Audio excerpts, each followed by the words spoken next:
4월 둘째 주 그룹 큐티 나눔입니다. 고난 중에 은혜입니다. 누구나 고난은 싫어하지요. 과연 피할 수 없는가 하는 부분들 생각하시는 시간 되시길 바랍니다. 아이스 브레이크는 집안에서 굳은 일을 하는 이는 누구인가 하는 것입니다. 엄마일 수도 있고 아빠일 수도 있고 아니면은 장남일 수도 있고 장녀일 수도 있고 혹은 막내일 수도 있고 특히 화장실 청소하는 사람이 누군가 집안에서도 서로 안 하려고 하는 겁니다. 그랬을 때 우리 집안에서부터 잘 봉사하는 사람은 교회에서도 봉사하고 사회에서도 봉사하고 하는 부분들을 경험적으로 아실 수 있죠.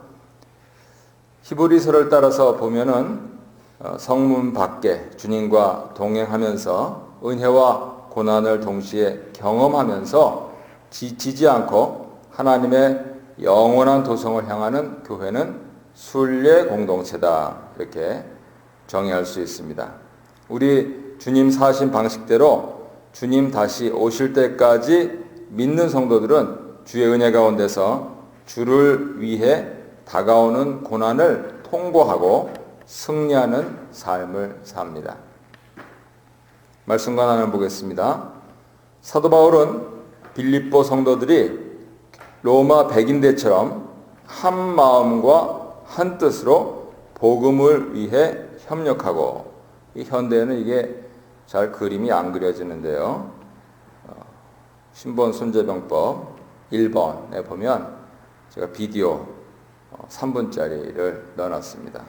유명한 영화 비디오인데요.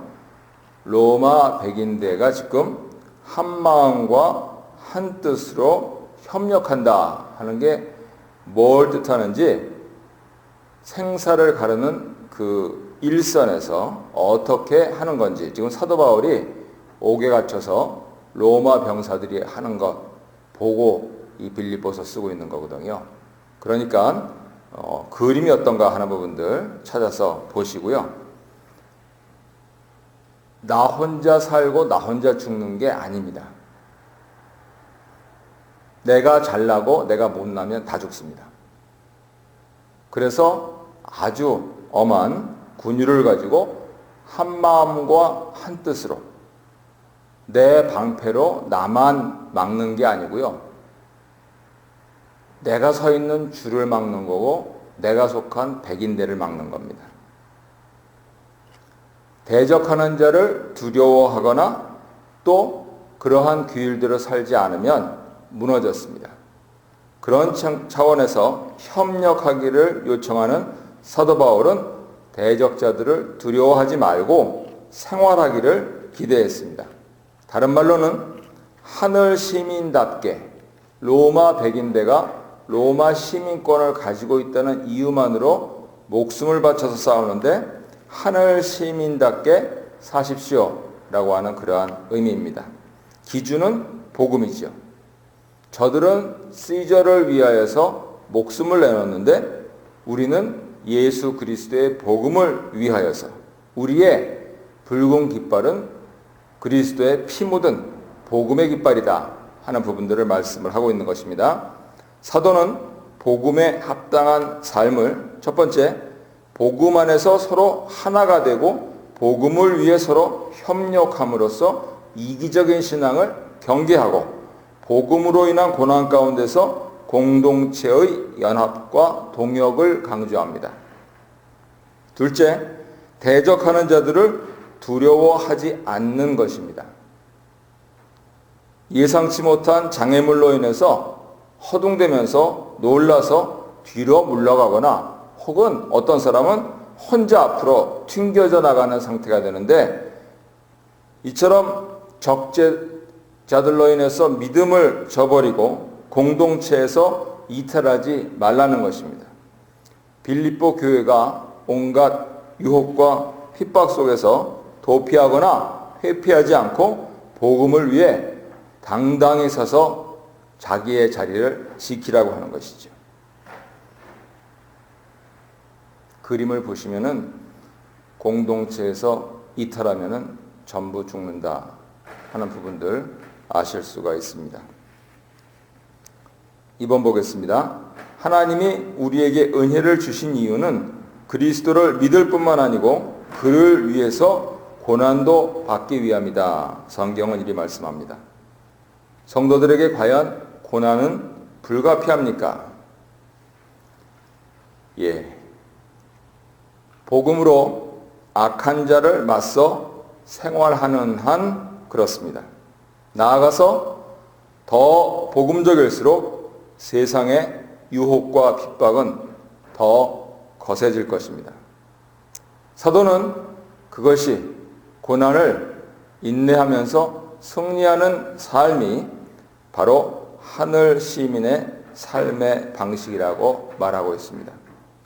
주와 복음을 위하여서 고난을 받는 것이 은혜의 열매고 구원의 증거니까 전투하는 사람들은 오른팔, 왼팔, 심지어는 배, 그때 이렇게 해서 다쳤지, 죽을 뻔했지만 또 살았지 하면서 서로 그거를 훈장처럼 여깁니다. 오늘날은 몸을 공격하지 않으니까 다 드러내 보여줄 수는 없지만은 마음의 상처받은 것, 또 우리의 기억 속에서 좋았던 일, 좋지 않았던 일, 그런 것들이 훈장들이죠. 그러면서 그 부분들을 위하여서 내가 고난을 받았을 때 그리스도 중심으로 살아남았는가, 아니면은 내가 죄로 받아서 말로 해줬는가 하는 부분들을 통하여서 은혜의 열매와 구원의 증거, 즉 성도의 인내, 그 삶을 살도록 독려하고 있는 것입니다. 이 점에 있어서 하나님의 은혜는 필수적입니다. 우리로 하여금 그리스도를 믿게 하신 하나님의 은혜는 그리스도를 위하여서 고난을 감수하게 하는 것이죠. 은혜 없이는 단 한순간도 영적인 싸움에서 이길 수가 없습니다. 은혜 아니면 살 수 없는 사람들, 그 사람들이 하늘나라 시민들, 성도들입니다. 나눔 1번 보겠습니다. 성도의 정체성을 기억하면서 나는 누구인지, 어떻게 살아야 하는지, 무엇을 위해 살아야 하는지에 대한 물음을 자신과 서로에게 던져보십시오. 나눔 2번, 우리가 복음대로 살아 주를 믿는다는 이유로 주를 위해 당한 고난이 있다면 구체적으로 나눠보세요.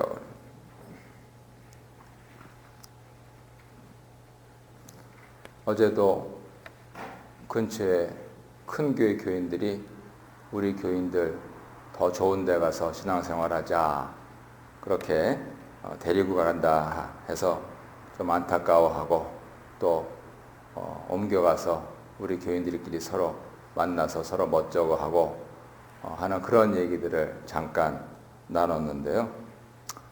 그거는 뭐 괜찮습니다. 같은 교회니까. 근데 그렇게 해서 만나서는 사실 기쁨이 없어요. 근데 40년 가까이 된 일인데 아직도 잊혀지지 않는 기쁨은 그 까까머리 중학생 때 주일 예배 끝나고 관악산까지, 그 멀리 여의도에서 관악산까지 버스 타고 가가지고 술 마시고 이렇게 있는 아저씨들한테, 아저씨들 이렇게 인생 허송하지 마시고 예수 믿고 구원 받으세요, 그래가지고 얻어맞을 뻔한 기억, 그거는요 어린 마음에도 기쁨이 있습니다. 지금까지도 있습니다. 복음이 전파될 때 기쁨이 있습니다. 우리 교인들이 이 기쁨을 아시는지, 뭐 크건 작건 다른 교회 교인들 뺏어와서는 기쁨이 없습니다. 근데 예수 안 믿는 사람들, 한 사람이 예수 믿으면은요 하늘의 천군 천사도 기뻐한다, 그렇게 우리 주님 말씀하신 것처럼 나도 기쁩니다. 교회가 이 기쁨을 회복해야 되겠죠. 물론 세파는 믿던 사람들도 점점 느슨해지고 나태해지고 그래서 점점 안 믿게 될 겁니다. 영국이 그랬고 이 캐나다가 그렇습니다. 그 가운데서 믿음을 지키는 사람들을 찾는 믿지 않는 사람들이 아직도 있습니다. 전도하기가 굉장히 어렵습니다. 그렇지만 진짜 기쁨을 느끼시려면 도를 전해야 됩니다.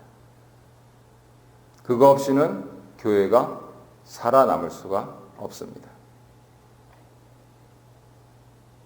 10년 젊어서 서로 의기투합하면서 자주 만났던 친구들이 이제 50줄에 접어들고 그렇게 하면서 하나 둘 낙오되는 모습들을 봅니다.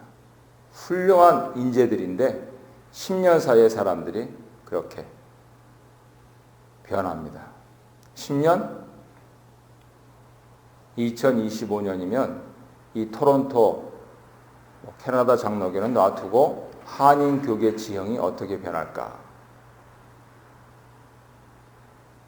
그래서 복음을 위하여서 고난을 당한다. 복음을 전해서 기쁨을 누린다. 이것 없이는 교회는 살아남을 수가 없습니다. 그런 점에서 우리 교회는 반성을 좀 많이 해야 되죠. 우리 이제 335 협력했는데 참 감사한 것이 심지어는 천주교회도 예수님 신앙하는 공동체니까 성당에서 오신 분들 제하면 우리 교회를 통하여서 예수 믿게 된 분들 저는 압니다. 그래서 믿기로는 그분들이 육신적으로 넘어와서 술, 담배 끊고 예수님 주로 고백하고 한국 가서도 열심히 교회 다니려고 그러고 그렇게 하는 것 하나님 앞에 섰을 때 김 목사야 네가 잘못한 거 많이 있지만은 이것 때문에 내가 너 봐줄게 하는 그러한 제 별들입니다. 유감스러운 것은 그분들이 제 발로 찾아온 거예요. 우리가 도를 전한 게 아니라는 겁니다. 한번 생각해 보십시오. 우리 교회에서 이 자리에서 꼼짝 않고 15년을 있었는데 나 때문에 예수 믿은 사람 누구 있는가?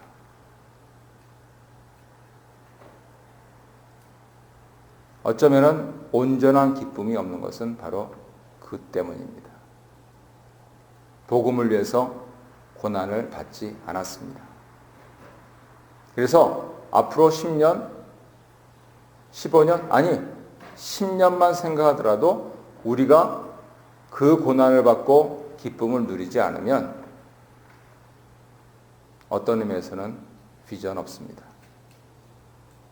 그래서 그런 차원에서 사도 바울이 옥에 갇혀서 고난 중에 있는 교회에 이 편지를 보내고 있는 것, 그분들을 깊이 생각할 시점에 이른 것 같습니다. 큰 2번 보겠습니다. 사도는 빌립보 성도들에게 교회 연합과 복음을 위한 협력을 권면하면서 모든 공동체의 자연스러운 갈등을 거치고, 이 장로교가 이걸 못하는 겁니다. 건강할 때 서로 갈등이 일어난다. 아니 부부끼리도 서로 싸우는데 생판 모르던 사람들이 와가지고 서로 좀 얼굴 붉히고 언성 높이고 그거 자연스러운 겁니다. 한 배에서 난 사람들도 명절 때 모여서 그러는데 이게 뭐게 교회냐? 그게 교회예요. 그게. 근데 그 사실을 인정을 안 하는 거죠.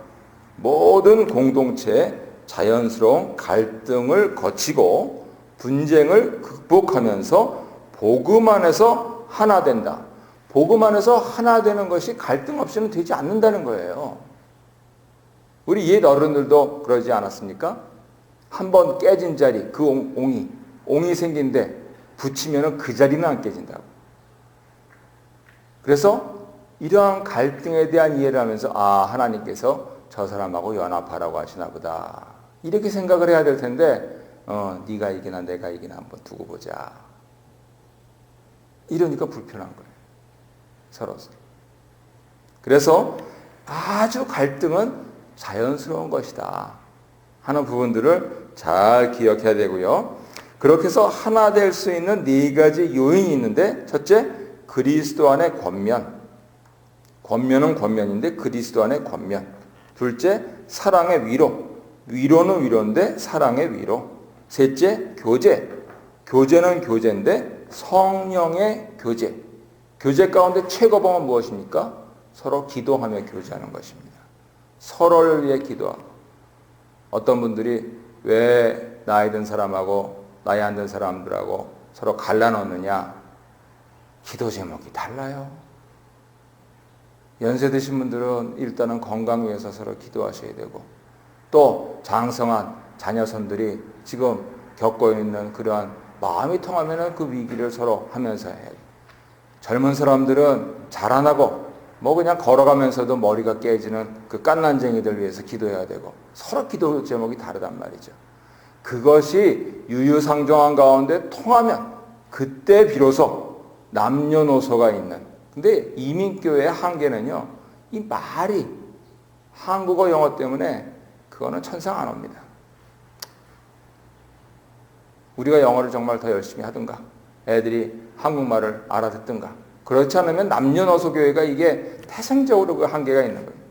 그렇더라도 그냥 이 자리를 지키리라 이렇게 생각을 하는데, 중요한 것은 기도의 교제를 해야 된다. 바꿔 말하면 성령의 교제를 해야 된다. 네 번째, 긍휼과 자비입니다. 이것 없이는 갈등이 해소되지 않습니다. 목사가 옳으냐, 성도가 옳으냐, 둘 다 틀렸죠. 싸우면. 그죠? 아빠가 맞아, 엄마가 맞아. 에휴, 자식들 앞에서 뭐 하는 겁니까? 둘 다 틀렸죠. 아빠가 조금 적거나 엄마가 조금 접으면은 안 싸우잖아요. 애들한테 그 험한 꼴은 안 보이잖아요. 긍휼과 자비입니다. 저 사람 나 만나서 고생하는데 내가 또 뭐라고 내 주장을 하는가? 긍휼과 자비입니다. 자기하고 한 입을 덮고 자는 사람에게 긍휼과 자비가 없는 사람이 바깥에 나가서 긍휼과 자비, 그거를 위선이라 그랬죠. 정말 죽겠습니까? 저 사람하고 왜 사는지? 긍휼과 자비의 마음을 회복시켜달라고 기도하십시오. 그 사람도 사랑하지 못하면서 무슨 남을 사랑합니까? 그래서 사도 바울은 이 네 가지 요인을 밝힙니다. 빌립보 성도들이 주 안에서 이미 받아 누리고 있는 요인들이고 늘 기억하고 살아야 할 것입니다. 마지막 문제 보겠습니다. 교회 연합을 위해서 사도가 제시하는 삼중적인 권면은 2절에 한 마음을 품으라, 3절에 자기를 낮추고 남을 높이라, 4절에 서로 돌아보라입니다. 하나됨을 위해서입니다. 그래서 저희 선친이 마지막으로 개척한 교회를 할 때 교회 회지는 하나됨으로 했었습니다. 지금 생각하니까 빌립보서 보고 그렇게 회지 제목을 달았던 것 같아요. 그 세상을 뭘 안다고 젊은이들이 신앙으로 고민하면서 서로 지금 다 잘 됐습니다. 예수 잘 믿더니 참 복받고, 우리 교회에서도 그런 일들이 일어나야 되겠죠. 여기 뭐 죽을 때까지 있으라, 누가 그걸 보장하겠습니까? 하지만은 이 교회에 몸담았던 사람들은 성령 안에서 한 마음을 품었기 때문에 어디를 가든지 성령님께서 보내시는 거다. 그래서 애 키우고 한국에 가더라도 늘 주를 위해서 또 교회를 생각하면서 거기에 있는 자리에서 어디에 있든지 그 하나 되는 마음을 유지하는 것, 그럴 수 있으면은 파송받는 거죠. 선교사 파송이 별다른 겁니까? 한 주 예수님 이름을 믿고 그 이름을 어디 가든지 전하고 산다 하는 것, 그것 아니겠습니까? 그래서 한 마음을 품고 자기를 낮추고 남을 높이고 서로 돌아보는 것, 이것이 있으면은 하나됨이 있다, 이렇게 말씀드릴 수 있습니다. 나눔 3번 보겠습니다. 내게 공동체의 하나됨과 성숙에 방해되는 언행, 습관, 시기, 경쟁, 멸시하는 것은 없는지요?